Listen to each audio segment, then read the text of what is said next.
Hello and welcome to Maximum Disc, a show where I celebrate physical media and talk about films that I own on Blu Ray and 4K Blu Ray. I'm James Adamson, I'm a co-host on Double Reel Film Podcast. If you like this chat about physical media, please do check out Double Reel. It's a magazine-style podcast made by people who love movies as much as you do. Each episode we talk about various films and topics. We reckon you can listen to any one of them and come away with a bunch of great recommendations of things to watch instead of just whatever the algorithm is pushing at you. That's the sales pitch for the podcast.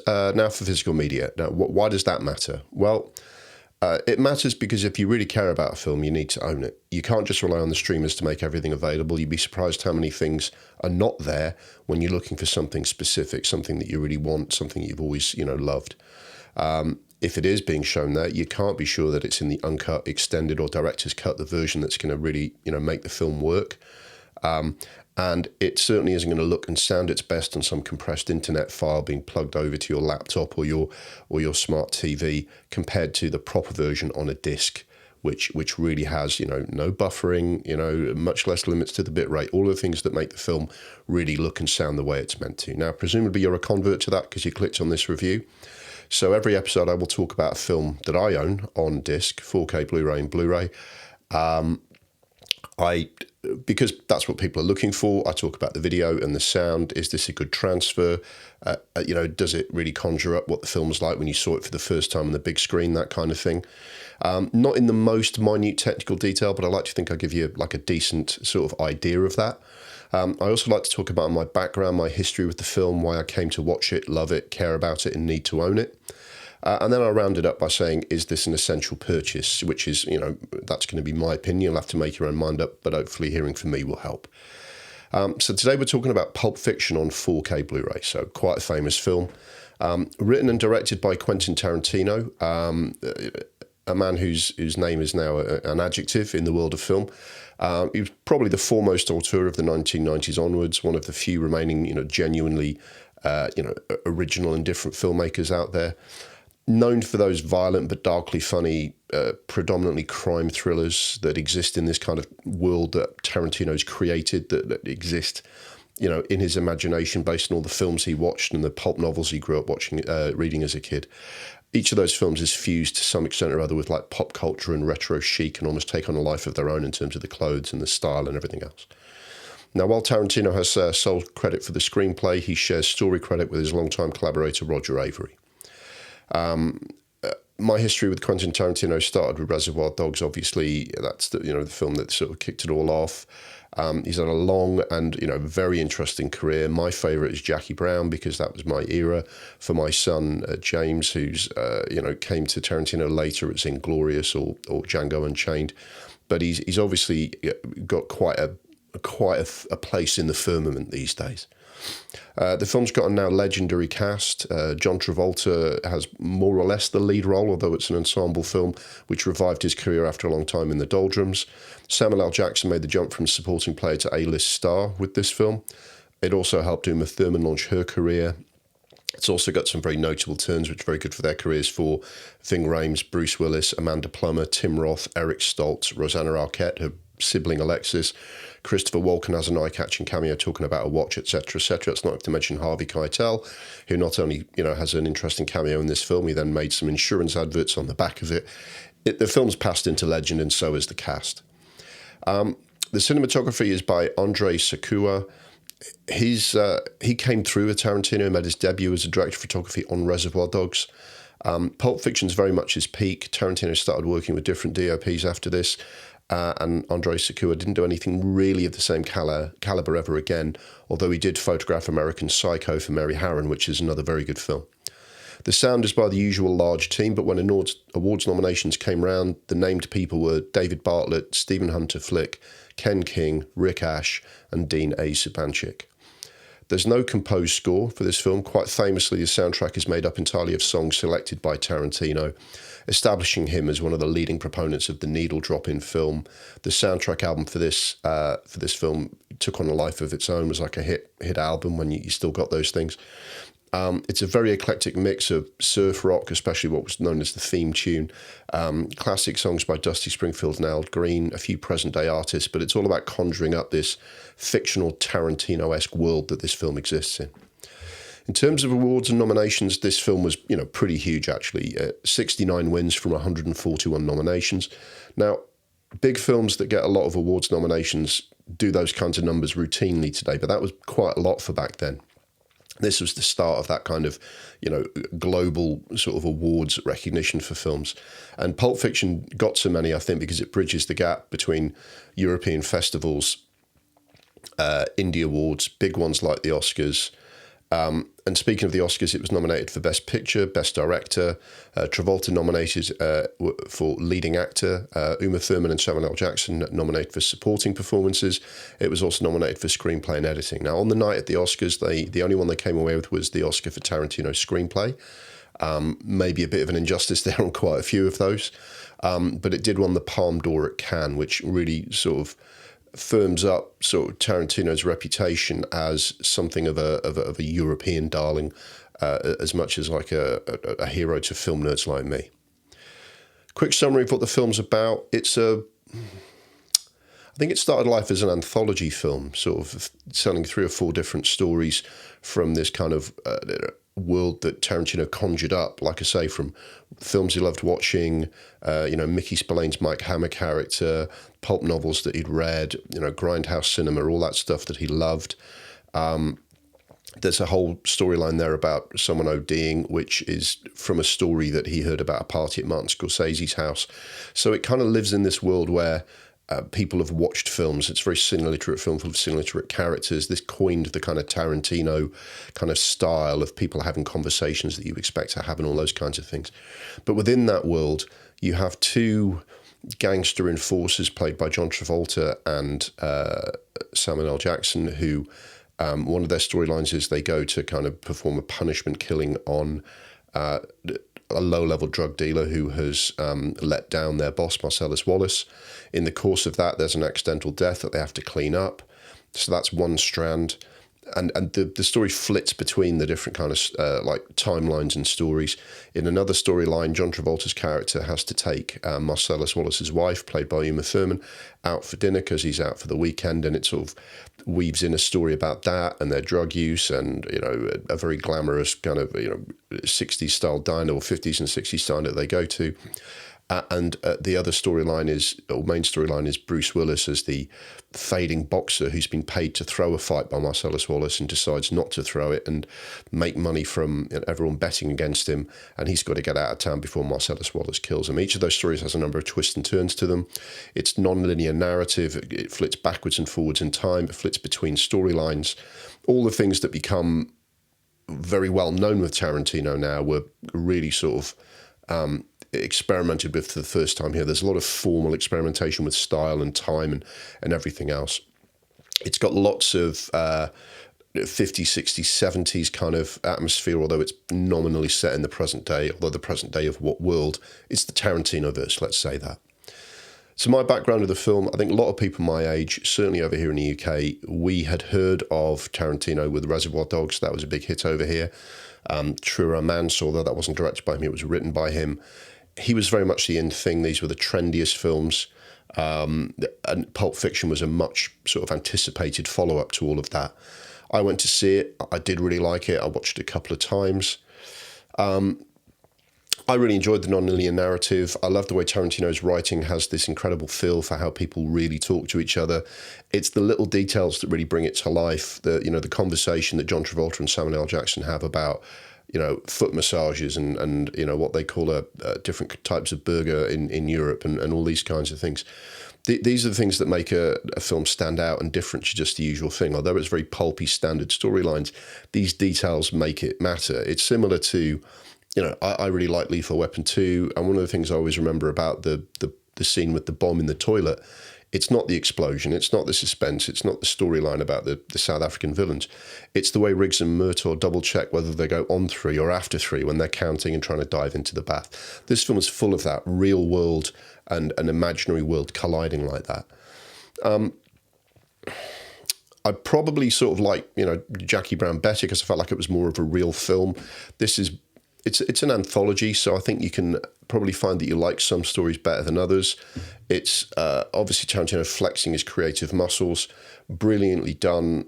I just happen to like Jackie Brown more because it feels like a more fully rounded out story. But obviously this film made a big impression of me. It got me very excited about the 1990s, what the world was going to be like now that we had our own auteurs. You know, the 70s had Scorsese and Coppola. We had Tarantino. We're onto something now. And I did love that as a film nerd. I grew up with 80s films, but also idolised the 70s. So to have the 90s make its own impression, that was important to me. I probably had mixed feelings about some of the fuss around the film.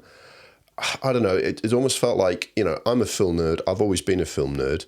I'm the one who sort of take the trouble to kind of watch films and care about films. Tarantino might be cool now that everyone loves all that music and the clothes in his films, but when he was a nerdy kid in a video shop, he was a lot more like me than these fashionistas. And I don't know if I felt a certain kind of possessiveness to say, that this should be mine more than it is turned into this like trendy thing where people just want to emulate the clothes and the music. That's probably a bit of reverse snobbishness on my part. It's the same thing when lots of people who were listening to Chris Rea and, rubbishy pop in the 80s, heard one Guns N' Roses song and came to school wearing cowboy boots. I'm probably revealing a lot of psychological baggage here, but the one thing that I did remember was thinking I'm more interested in the film than I am in people from Paris Fashion Week, all wanting to dress like Thuman and Travolta at the next kind of, catwalk event. If I have an issue with the film, because there's nothing wrong with it being an anthology, just because I like Jackie Brown's sort of more fully rounded out narrative, that's not a criticism of what Pulp Fiction is. Pulp Fiction rewrote the rules of filmmaking and will always be remembered for that. So this isn't, it's not a criticism of that. I think if I have a criticism of anything in the film, I do think Tarantino insisting on playing the role himself of Jimmy, who has to help them dispose of the dead body. He uses the N-word. He has this whole monologue about, is there a sign on my lawn saying dead N-word storage? He's not a good enough actor to carry that off, and it strikes quite a false note. I've said, we talked about this on the pod, and I'll say it again. If Chris Rock was in that part delivering that monologue about dead storage and the dead person in his garage, this would be a perfect film, and I would have joined the picket lines, for those, so it probably still should have won Best Picture, but it definitely would be the best film of that year if it had just not had that flaw. But otherwise, we're talking about a great film here. I did fall out of Tarantino's films for a little while in the 2000s. Kill Bill rubbed me up the wrong way, and I hated Death Proof. But his return to form and maturing body of work since then has only cemented his position as he's an all-time great filmmaker. And Pulp Fiction still holds up 30 years later. And part of that is probably because it doesn't get trapped in anything too topical or specifically 90s, because that world of Tarantino is timeless, even though, Bruce Willis is driving a Honda Accord at one point and, you can see the signs and the clothes of people at that time. But most of the time it just exists in this world, which will never age. It's a separate universe. I've only recently bought this on 4K Blu Ray. It was just one of those films that was always on often enough. But when a couple of years ago, I decided I really wanted to kind of make a bigger commitment to my physical media collection, Pulp Fiction was one of the films that I knew I would end up owning, as with a lot of Tarantino stuff. So I bought it hoping to be, again, get that feeling of what it was like seeing it in the cinema for the first time, not, streaming with a reduced file and all those kinds of things. So it was important for me to kind of see the art direction, the style, the clothes, the music, the sound, properly done on a disc. So that's why I bought it, that's why I own it, and that's why I'm talking about it today. So to talk about the disc now, it's a fairly standard UK edition of the film. It's not the Steelbook, and it's not the 30th anniversary edition, which has a nice new design, a slipcover design to look like the infamous briefcase from one of the storylines, and some art cards. This is just the film and, on 2 discs. I do think, having said all that, the actual film transfer is the same in all the 4K versions you can get, as are most of the special features. So it's really up to you whether you want to get the Steelbook with all the additional kind of physical stuff. I think when you actually put the disc in the machine, it's the same thing once you've actually got it on your screen and holding the remote control in your hand.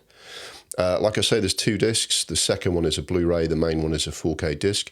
The 4K disc has the main feature and a couple of like the extras, including a 43-minute featurette called Not the Usual Boring Chit Chat, which has got lots of facts about the film. It's got a trivia track, which, given the kind of film Pulp Fiction is, like, what's that a reference to? Who's that in the background? Is that Nixon? Is that Buddy Holly, and so on? The trivia track is also, very valuable there. On the Blu-ray, there's a good couple of hours of additional content there as well, including interviews with Tarantino, a Siskel and Ebert TV slot from the time, a stills gallery, various other featurettes. It's got behind-the-scenes footage, some stuff from Cannes and the Independent Spirit Awards where Tarantino makes some acceptance speeches. So it's very well served for extras, but just to note, I think they're all the same extras that were back on the 2011 Blu-ray. But, I mean, on the whole, for a standard edition, this is very well served with, like, features and content. Okay, let's talk about the video. It was shot on film because Tarantino, along with Christopher Nolan, is one of those people who absolutely will not, switch to digital. He's celluloid all the way. Checking the technical details for this film, it was shot on Eastman Kodak 35mm with Panavision cameras and lenses. So it's, that's as good as it gets. I mean, he did do one film in 70mm, but I think that's pretty much Tarantino's setup most of the time is what he's got here. It's an interesting mixture of visuals. Anything outdoors in daylight has a very similar shooting style to Reservoir Dogs. It's got that flat, wide frame with the LA streets, and which can sometimes look a bit nondescript when you're just looking down like a long, straight street, and the sunlight is very kind of washed out because it's California. On the sets, though, they all feel like they've sprung entirely out of Tarantino's imagination. And that's where that fictional world really gets built of crime, 50s, 60s, 70s retro, Mickey Spillane characters. There's a restaurant bar themed on classic movies, lots of noirish lighting for the classic characters coming at an angle and shadowing people's eyes, really creating that vibe of the criminal underworld. I mean, even the cab driver is a femme fatale. So the 4K transfer is really, really good here. It's amazing. There's so much detail. The color schemes are amazing because the colors are really bright and vibrant, and the car, the decor in houses, the clothes, everything really does, it's been very carefully constructed, and the 4K transfer really brings that out. You see sweat on characters' faces, hairs on arms. It's incredibly vivid, and the colors really pop on here. Some people have commented that it doesn't quite have the sheer force of video power of more modern films that really sort of, amp up like, any number of K in the resolution, all that sort of thing. But this film is from the 90s, and it's riffing on the films and visual palette of the entire second half of the 20th century. And if you were to mess with that, you would change the film. And I don't think anyone wants to get into James Cameron DNR territory on a Tarantino film. You want that texture. You want a little bit of grain. Although there wasn't a lot of grain in her celluloid back then, there's just enough, and it's been preserved here so that, you were able to keep it clean for the disc while also preserving that 90s feel and 70s, 60s, 50s feel that Tarantino's trying to bring to life. So it's really strong. I have watched the HD streaming version, it's pretty pallid by comparison. I mean, obviously it's a good looking film and it looks good, but sometimes those shades of green and red and black and the close-ups that Tarantino has, like a close-up of a door lock, a close-up of a watch, all these like in people's eyes and faces. He spends enough time. This is a 2.5 hour film, and he will spend time on. And to see paint peeling, to see like a staircase and everything else, really, really, really come to life. Just Bruce Willis's apartment building is it's cheaply built. It's a bit kind of sort of run down, but it's also got that kind of slightly hacienda Hispanic sort of feel from trying to recreate when California was sort of partly Mexican or Spanish in style, and all of those colors and the rococo and that terracotta color, it's all beautiful. It's all really amazing, and you want to see that on a disc. I'm sure the Blu-ray's pretty good as well, although I understand the 4K that the 4K wasn't all that beloved, and the 4K is a big upgrade on that. I've only seen the streaming version of the 4K, and the 4K is a massive upgrade on streaming. So I can endorse the 4K 100% for its video. In terms of sound, again, looking at some technical detail, you can go online and find these details, but it's the sound when the film was made was Dolby Digital Audio System on an optical film print. So, basically the sound gets captured on a 35mm film. That's been transferred here onto a DTS MA51 sound mix, which I think is the same as for the original Blu-ray. Now, what I found on this, doing this show, is when you upgrade from Blu-ray to 4K, the sound is usually so good on a Blu-ray that there's a marginal gains on the 4K, but this is a really good sound mix. The 4K gives you a little bit more, but it's always been excellent. It doesn't bother to try anything new or to add any Atmos type stuff to the sound. It was great to begin with, so they've just, if it's not broken, you don't fix it. It was a really well regarded mix when they originally did it. It was one of those sound mixes when the first Blu-ray came out that really really caught people's attention. Said this is reference quality. This is how good film should sound. So they've just kept it, and I don't blame them.